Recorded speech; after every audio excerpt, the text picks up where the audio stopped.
আসসালামু আলাইকুম।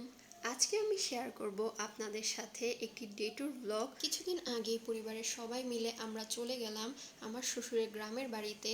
পরিবারের সবাই মিলে একসাথে কোথাও যাওয়ার মজাই আলাদা। যাই হোক, আমরা পরিবারের সবাই একসাথে বিক্রমপুরের উদ্দেশ্যে রওনা দিলাম এবং মাঝপথে আমরা শখের হাড়ি রেস্টুরেন্টে যাত্রা বিরতি নিলাম সকালের নাস্তা করার জন্য।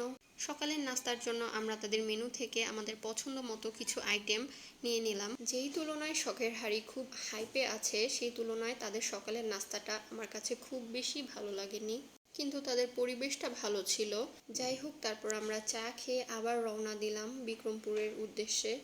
এই তো আমরা আমার শ্বশুর বাড়িতে এসে পৌঁছে গেলাম। যেহেতু প্রথমবারের মতো আমার শ্বশুরের গ্রামের বাড়িতে আমার আসা, তো আমার খুবই ভালো লাগছিল গ্রামের পরিবেশটা দেখে। অনেক দিন পর গ্রামে আসলাম।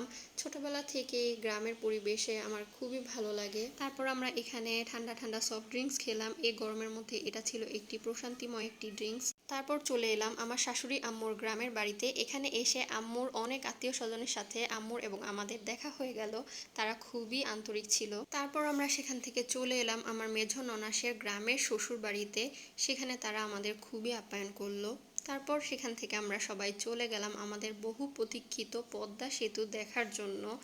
আলহামদুলিল্লাহ, এইটা ছিল এই ট্যুরের মেন আকর্ষণ। তারপর আমরা পদ্মা সেতু ঘুরে দুপুরে খাবারের জন্য আবার চলে এলাম শখের হাড়ি রেস্টুরেন্টে। সেখানে আমরা আমাদের পছন্দ অনুযায়ী ইলিশ মাছ অর্ডার দিলাম। যেহেতু খুবই রাশ টাইম ছিল, তাই আমাদের খাবার দিতে দিতে প্রায় 1 ঘন্টা সময় লেগে গিয়েছিল। দুপুরের টাইমে শখের হাড়িতে এত মানুষ ছিল, মনে হচ্ছিল আমরা কোনো বিয়ে বাড়িতে খেতে এসেছি। তারপর আমরা সবাই বসে গল্প করছিলাম এবং খাবার আসার অপেক্ষা করছিলাম। যেহেতু শখের হাড়ি খুবই ট্রেন্ডিংয়ে আছে এবং এটার দুপুরের খাবারের মান প্রায় সবাই বলেছে খুবই ভালো, তাই আমরা শখের হাড়িটাকেই প্রেফার করলাম। তারপর প্রায় 1 ঘন্টা পর খাবার এলো। আলহামদুলিল্লাহ, প্রতিটা খাবারই খুবই সুস্বাদু এবং মজাদার ছিল। বিশেষ করে ইলিশ মাছ ভাজাটা দারুণ লেগেছে এবং ইলিশ মাছের লেজ ভর্তাটা তো আমার কাছে দারুণ মজা লেগেছে। এই তো তারপর আমরা একসাথে সবাই খেতে বসলাম এবং আমার পছন্দের আইটেমগুলো নিয়ে আমি আমার প্লেটটা সাজিয়ে নিয়েছিলাম। তারপর আমি এক এক করে প্রতিটা আইটেমই ট্রাই করে দেখলাম। আলহামদুলিল্লাহ, আমার কাছে খুবই মজা লেগেছে। আমার ব্যক্তিগত মতামত এবং আমি রেফার করব, শখের হাড়ির সকালের খাবারের তুলনায় দুপুরের খাবার খুবই ভালো এবং মজাদার। তারপর দুপুরের খাবার শেষ করে আমরা চা খেলাম। তারপর আমরা আবার রওনা দিলাম মাওয়ার বিখ্যাত সেই মিষ্টির দোকানগুলোতে।